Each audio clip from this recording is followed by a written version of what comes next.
I don't know what you kids do. I know, Carmen, you just woke up. I Probably. actually got up early today. Really? Yeah, and I made myself breakfast, and I did work, and I drank coffee. I know, I'm like on the roll right now. Who is? Who I are you? know, right? Yeah. Right? I know the brand myself. Anna came. She's not even sweating. Looks like you're very casual, relaxed today. Looking good. I had an ICOOK meeting. You guys know what an ICOOK meeting is? Institutional Animal Care and Use Committee, from 8 to about 9:45. In my office on the video screen. It's always nice talking about animal issues. Not really. So I'm grouchy today, angry, more than usual, let's say. So we left off on Monday talking about neuromuscular contraction. Saw some outstanding videos. Wendy asked, are they posted? Yes, they're posted. So the nerve videos and the muscle videos are posted on Canvas for your viewing pleasure. Look at them early and often. How's that sound? Today, also, if you have time, it's Research Day on SMU's campus. So we will be having some undergraduates and our outstanding PhD students present their posters over in Hughes Trigg in the ballroom, I believe is where it's at. So if you get time, go over and support the APHM graduate students and undergraduate students in their at Research Day.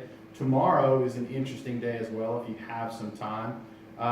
We are having the 3-minute thesis competition, which is something that is, I think it's a great idea. I was exposed to it at the University of Sydney when neuromuscular junction. This is a great picture of what's going on. The video, I think, is much better. So use this as a supplement to the video. Again, looking at this, talking about some of the structure-wise, again, supplement, I think, to the video. You're looking at some of these things. This one does a nice job of looking at specifically the histology and looking at those bands and what happens to those bands when you contract. So pay particular attention to this when you're talking about fully contracted, okay? Look at the orientation of those myosin heads and those actin filaments. It's going to be important for when you're talking about tension development in the muscle, and specifically how and where tension is developed along the myofibrils when they're contracting, okay? Again, nice picture of this. I think that the third video actually does this phenomenal. So use this as a supplement to video 3. The one that I don't like, thing that I do not like about this one is notice that both myosin heads are attached here at this point. So in the video, you'll notice that there's only one myosin head, and I think that the nice thing is that they work differently. So, and that allows us to build tension so that we don't have them all hooked up at the same time like this. Okay, so that's what I don't like about this figure is you're thinking, oh, they're all attached, they all ratchet, they all unattached, they all ratchet. If they all unattach, what happens? Actin slides back to its normal position. You don't get a contraction. So in order for those, the video does a nice explanation of that, showing those myosin heads working in their own time frame compared to the other ones so that you can generate tension. So a supplement. This is, again, a supplement as well. It describes that process, but I think the video does a much better job. So use this in conjunction with the video, but I would pay attention to the videos more than these things. These are just used for healthcare representation of what's going on. Okay? So energy for muscle contraction. This is not something new. We've been talking about this from what? Since about chapter 2 in this regards to metabolism. We know that we need ATP. We now kind of see where ATP is needed in that muscle contraction. It binds to the myosin head, okay? There's going to be an ATP ACE, breaks down ATP into ADP plus an inorganic phosphate and releases energy. That energy is going to be what's fueling those myosin heads in their ability to ratchet back and forth and shrink shrink the actin myosin, I think I say myelin all the time, we talk about multiple sclerosis, but so that we have those sliding across each other so that we have contraction, okay? Where do we get it? You guys should know this. We should be able to put this up there, and you could list out the steps of glycolysis and all the enzymes. Is that correct?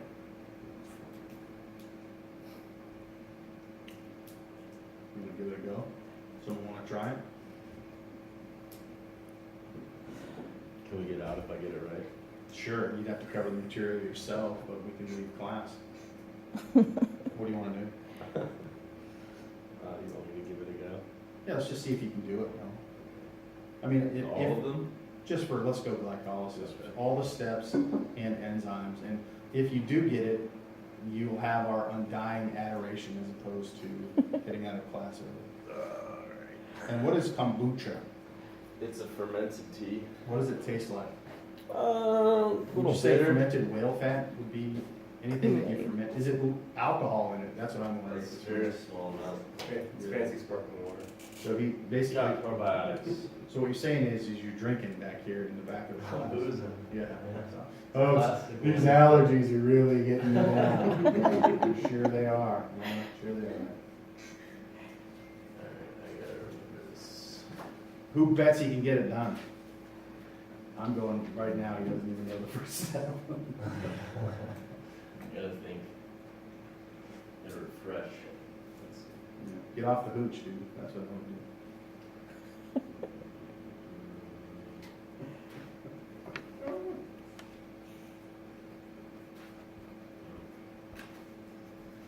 Alright.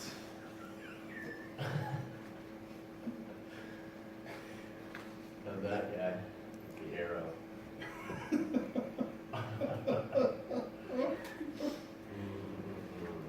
Lot of pressure. How's this sound? I would say not correct. No, I know. I don't know if you're stalling, so we don't have to talk about muscle contraction or what's going on.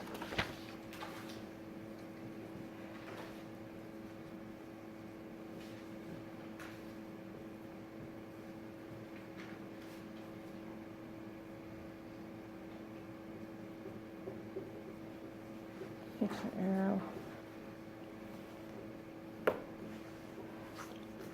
Austin's got the sheet out, he's keeping track.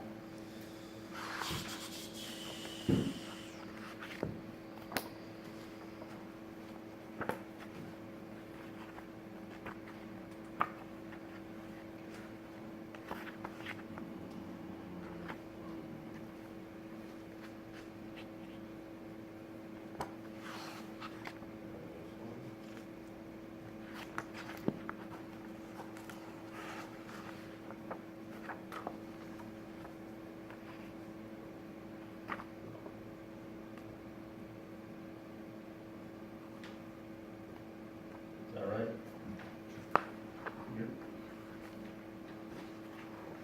You don't have to do that one, you just do the, put straight down now. Unless the other one helps you out.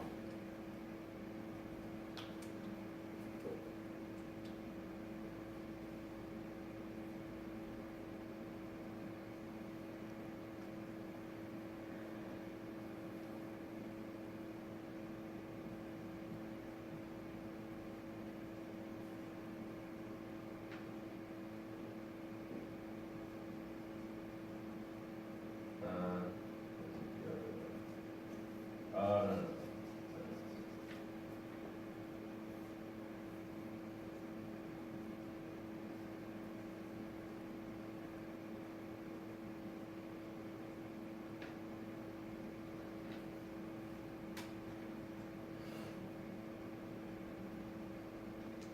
If he gets this right, Carmen will cancel the final for you. Okay. Go cheat sheet, don't send him a signal or anything.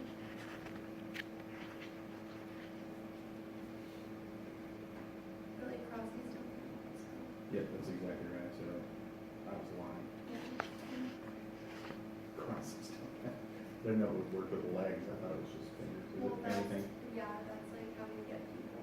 Oh, okay, Yeah, that's you awesome, like how cross many your legs legs or cross. something, yeah. Or I just straight up lie to you, right to your face. Well, yeah, that too, but. I won't trick you, I'll just lie.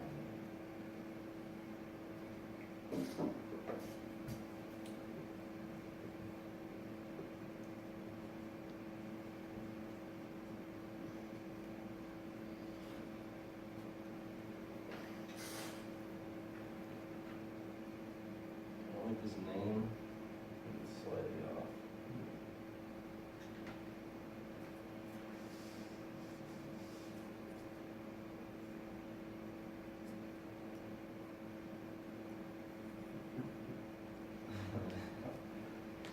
I'd say you're doing pretty good so far, what would you say, Austin?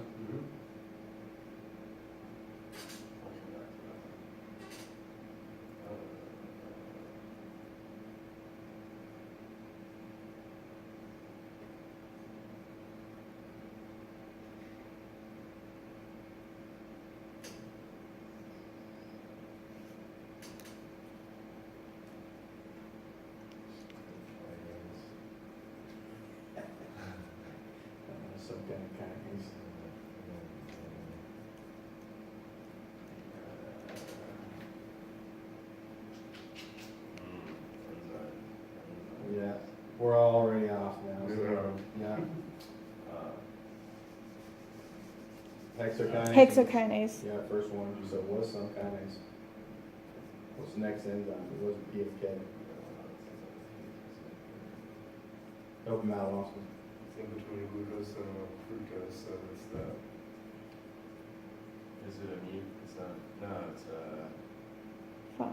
Phosphoglucose. Glucose isomerase.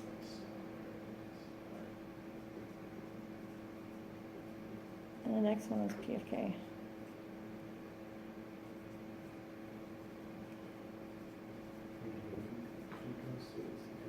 All right, we'll stop there. That's not too bad. Mm-mm. You had the 3 and the 2 going in, and then ended up two, with. and You got a 50? Which fails. Yeah. So this is so. Could you guys have done better? That's the question. I'd have gotten to the junction. And then the whole thing. what is it, it's glycer, it's something, then it's this guy, Glyceraldehyde. and then phosphate. Glyceraldehyde. Phosphoglycerate. Yeah. Glyceraldehyde phosphate. And then 2 phosphoglycerate, and then phosphoenol glycerol. Not bad for a guy that's been drinking kombucha. What is it? Boozing. Yeah, boozing. Kombucha. Boozing in class. Okay. So good news is we know where all this ATP comes from. Correct. We talked about that in detail. So types of muscle action. Talked a little bit about this in class on Monday. Okay. Isometric contraction. What's iso mean? Same metric. Length. Same length. So muscle is exerting force without changing length, okay?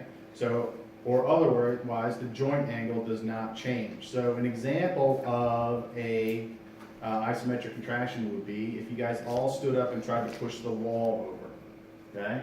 Is the wall moving? No. No. If you were to just keep pushing without moving your joints, would you have exertion of force? Yes. And those myosin cross bridges are going to recycle, but they're just not getting any shortening of the sarcomere because the force that's required to move the wall is obviously greater than what you can generate with your muscle, okay? So you could also say it's pulling against an immovable object or pushing against an immovable object. Postural muscles will do the same thing. If we're sitting here, they're doing an isometric contraction to keep us upright, where we're having no movement with regards to our posture. Did you guys do an isometric contraction in Pod Olympics? What was it? Wall sits. Oh, yeah. Were you contracting? Yes. Were you moving? Not a lot. Probably there was some joint movement, but the goal was to not have any joint movement, right? So yeah, and so who won the wall Austin. sits? And how long did you go, Austin? Everybody else stopped. Well, it was actually me and Carmen. Till everybody else stopped. Couldn't go any farther, Carmen? Wasn't? Could you take anything, or did you just mentally quit on us? Well, I had to like face him, so it was kind of difficult. Was he making faces? Was he intimidating you Well, he was psychologically? just distracting. And so I think that like maybe in like a week or 2 we should have a rehearsal. And not like do it around the corner so he can't see He you. was like literally across from me, and so You're across from me? yeah, he So like got he in was- my head. Yeah, He got in my head. got in your head. I'm weak. Yeah. Have you guys ever seen the, speaking of that, have you seen Lance Armstrong's, when he's climbing Alpe d'Huez against, Jan Ulrich? Did I show you that already? The look? Or maybe you were telling us about it. Yeah, I don't think I showed it to you. So this is, I'm gonna show it to you now, Carmen, because this is what it looks like, probably when you had,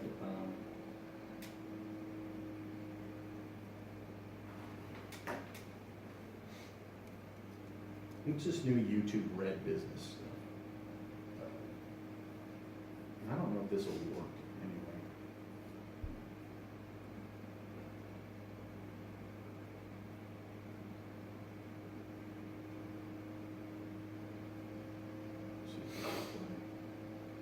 Oh, come on. Something went wrong.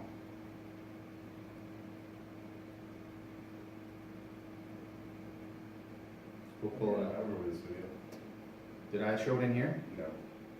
I'll show it later. That's what happened. Lance Armstrong did the same thing, Carmen, to Jan Ulrich, intimidating him to win the Tour de France. You've got to learn to not be intimidated by it. Just go through it. Or vice versa, vis-a-vis, intimidate back.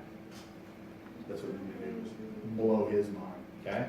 So, isometric, no change in muscle length. Dynamic, two types of dynamic contractions. Concentric, okay, where the muscle shortens. All of a sudden, you lost jitness for some reason. I wonder if Kind of like a look of steel, like, are you trying to do it to him? I don't know why.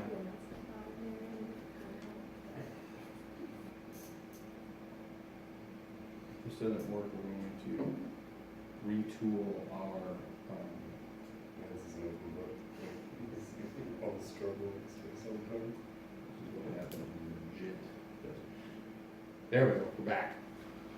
Okay, so concentric muscle shortens during force production, typically what you're used to, okay?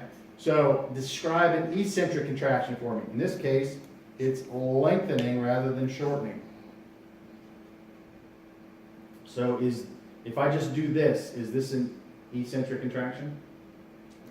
No, why, Austin?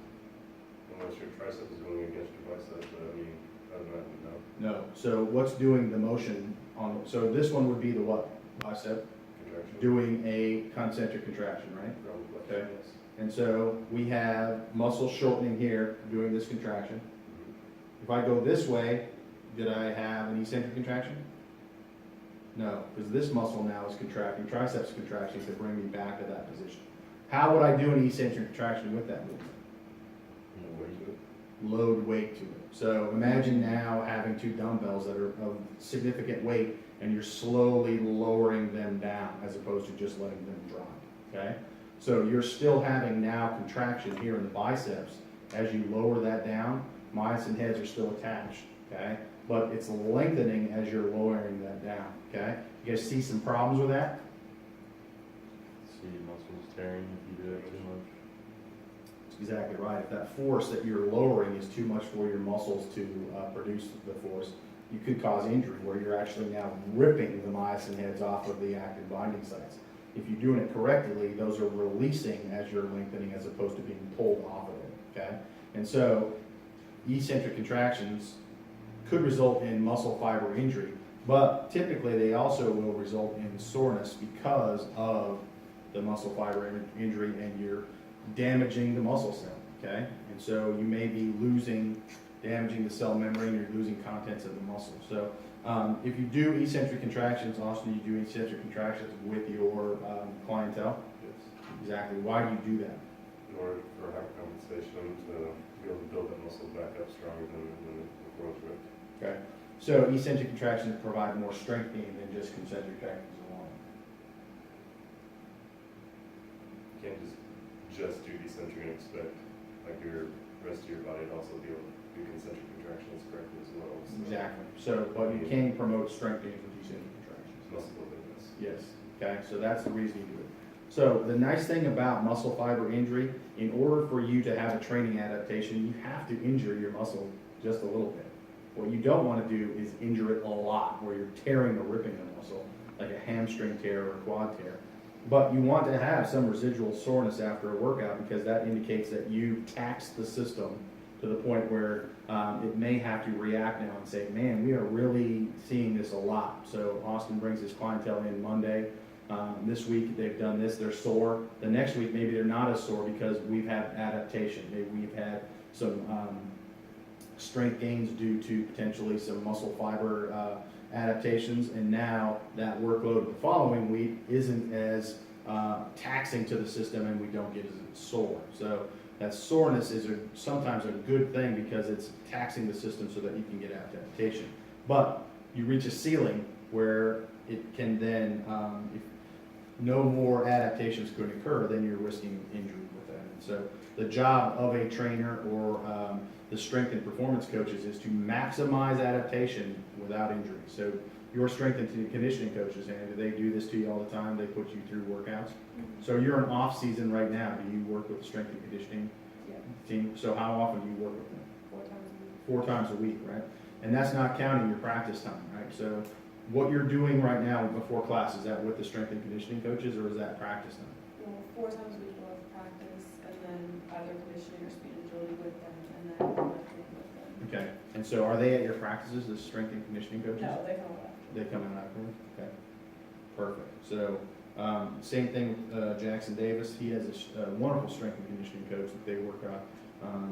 And the great news is there's, the science behind that is they are sports specific, so they're doing activities that are gonna improve soccer, right?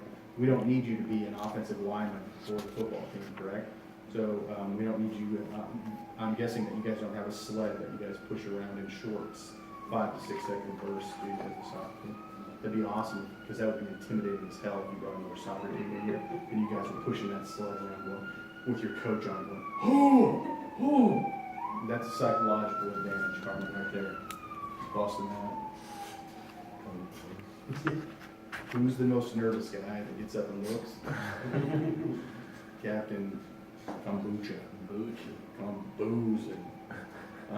Exactly. Questions about muscle action. Pretty straightforward, I think. Probably something that you've reviewed for that, okay? So, muscle twitch, okay? So, this is a muscle twitch. And again, how are we measuring this? So, it looks like we are measuring what? There's no y-axis on this, so tell me, what are we measuring? Probably force, you know. So, some way we're measuring force. We're giving a stimulus. If this is an isolated muscle prep, what we would do is we would have the muscle cut the tendon and hook the tendon up to a force transducer, and then we would stimulate it with an electrical signal, and we could initiate a muscle contraction and look at that force production over time due to this initial stimulus, okay? So that's what a muscle twitch looks like, okay? There's a little bit of a latent period here where the stimulus is applied and then we don't see a response, okay? The reason for that is it takes time for that response to develop, okay? If you think about those videos, there's going to have to be an appropriate release or depolarization of the sarcolemma, traveling down the T-tubules until we get to that triad that causes a conformational change there in the release of calcium, which then binds to troponin, causing a conformational change in tropomyosin, exposing the active binding site so that the myosin heads can attack and then go through that whole cross bridge recycling where ATP is broken down and the heads are rotating, okay? So in order for that, that's going to take a little bit of time. So you see that latent period, and then you'll see the increase in force production, okay, from that one stimulus, and then you will get relaxation as it goes down. Now remember, we had some periods with the nerve where we had the latency periods that were after the contraction took place, where we couldn't stimulate further muscle. So let's see if that holds true for skeletal muscle as well. So let's go back here. So a twitch is the result of a single stimulus, okay? So you saw that with respect to the figure that we just showed.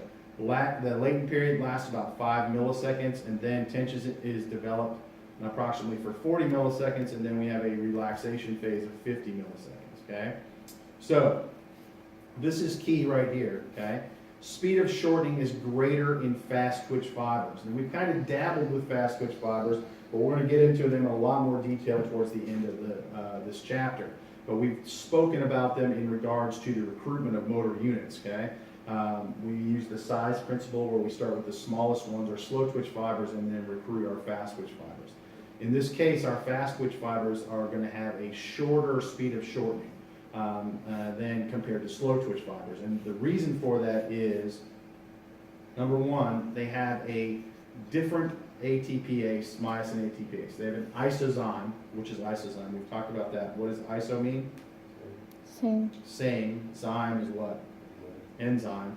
So they have an isozyme. It's an ATPase that breaks down ATP into ADP plus the inorganic phosphate releasing energy. However, in fast twitch fibers, the isozyme of ATPase is faster. It works faster than it does in slow twitch. Same enzyme, a little different because its speed is different, okay? And so that's important for fast twitch fibers to have that that speed of shortening to be larger in fast twitch fibers compared to slow twitch fibers. One other thing that happens is the sarcoplasmic reticulum can get calcium out to bind to troponin faster in fast twitch fibers, which allow those fibers to contract at a much higher rate, okay, compared to them. So subtle changes in those, the twitch, the fibers that allow them to be fast twitch or slow twitch, okay? Questions about that? Yes, Yeah. TPA's activity and being able to speak at a higher rate in the fast twitch fibers, Mm-hmm. is that due to maybe a possible environmental change within the cells itself? Because earlier in the semester we talked about how they reached a certain peak of productivity and how fast they're able to go. Maybe like a higher pH or something inside the cells, or So it could be that they work in, obviously, the fast twitch fibers are going to be, if you look at the big picture of that, Austin, I think that you'll realize that the fast twitch fibers are typically metabolically, they're different, okay? And if they're metabolically different, they're probably working better in a different environment. So if you think about fast twitch fibers, would you want your ATPase activity to increase a little bit, maybe with increased acidity with regards to, compared to, let's say, a slow twitch one? of course. Yes, exactly. So there are going, some of those changes would be there, is given the fact that you're using predominantly, let's say, glycolysis and anaerobic glycolysis with your fast twitch fibers, you would want them to be able to function in an anaerobic fast twitch, or the environment, so maybe the pH is a little lower in those environments, and those enzymes work under different conditions. Slow twitch, you're probably not gonna see some conditions like that, but do you see conditions that slow twitch fibers? Yeah, because we're recruiting them in the size principle. And so, but they're recruited, and the fast twitch ones will ultimately start working harder or generating more force from the slow twitch ones.